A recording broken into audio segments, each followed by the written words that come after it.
I'd like to bring in the mayor of Yellowknife, Rebecca Alty. Mayor Alty, you were at that news conference. You must be exhausted and juggling so much. Is there any way to know how many people are still in Yellowknife right now? We don't have that number right now. We did have a lot of people preemptively leave, even starting yesterday. But today there was a lot of cars on the highway, and that's what we wanted to do with this evacuation order, was taking a look at the number of wildfires across the Northwest Territories, and particularly in the South Slave. We're looking at that with the condition of the fire and how it behaves. This is the right time to evacuate. The highway south is open, so residents are able to access that. And for residents who don't have a vehicle, we will be doing the airplane, the aviation evacuation starting tomorrow, as you mentioned earlier. If the highway shuts down, then the remaining part of the evacuation is done by air as well. So there is, again, I think the important thing to stress is the fire isn't here yet.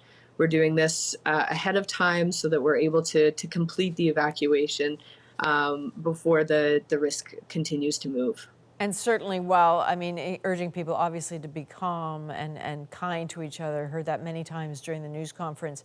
You referenced the logistics a little bit. I am curious about how some of this plays out. Some people clearly don't have cars. Many may not have cell phones to have heard the evacuation order. So how do you find and get to these people?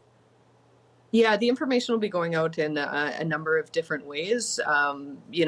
Even residents that have a cell phone, if you know of a friend that doesn't, or that friend that doesn't have technology, stop by their house, make sure that they're ready and prepared, and encouraging people to carpool. So again, it's having residents to help in this part of looking after one another, as well as the city, the territorial government, the federal government.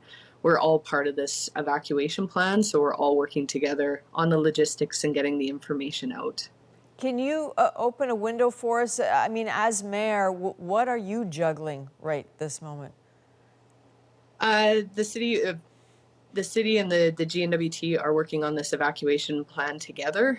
So for myself, it's working with the city team, getting the news out and the information out to residents. I am one of the people that will be essential and staying here in Yellowknife to make sure that things are progressing on the ground, all of the defensive work that's happening, and to be able to communicate with residents. I know it's a really tough time, and to leave your community and not know how your house is doing, I know will be a big stress on a lot of people. So really being able to provide the updates to residents is a key part of my role over the next couple of days. And how worried are you about the future of, beautiful, historic Yellowknife? There's the defensive part of the lines that Mike referenced a lot in his comments there. The other thing, that if the fire did make it to Yellowknife, there would also be fire retardant gel put on the assets that we are particularly looking to save, mm-hmm. Something like the multiplex, which is our current evacuation center for residents who are remaining. So there are a number of buildings in town that would be identified, and this fire retardant gel would be dropped on it.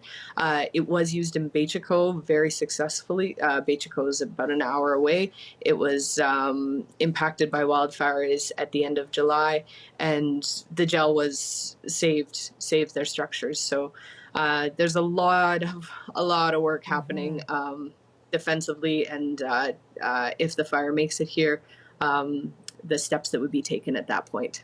Does this beast of a fire surprise you at all? It's definitely the biggest fire we've ever seen, and I'm born and raised here in Yellowknife. We had a big fire in 1998 and a big fire in 2014 in what we call the North Slave region, so the north side of the lake that we're on.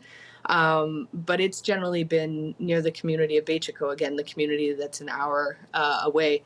So Yellowknife has dominantly been the reception center for evacuations. That's been our role throughout history. So the fact that Yellowknife's now actually having to evacuate, it's the first time. We're half the population of the Northwest Territories, and we're having to evacuate with some of the other larger communities in Yellowknife, Fort Smith and Hay River as well. So I think it was 15% of the population had been evacuated at the start of this week.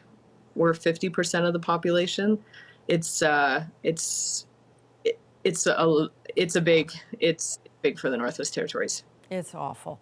Mayor Alty, thank you very much for taking what little time you have to spend it with us. We appreciate it. Not a problem. Thank you.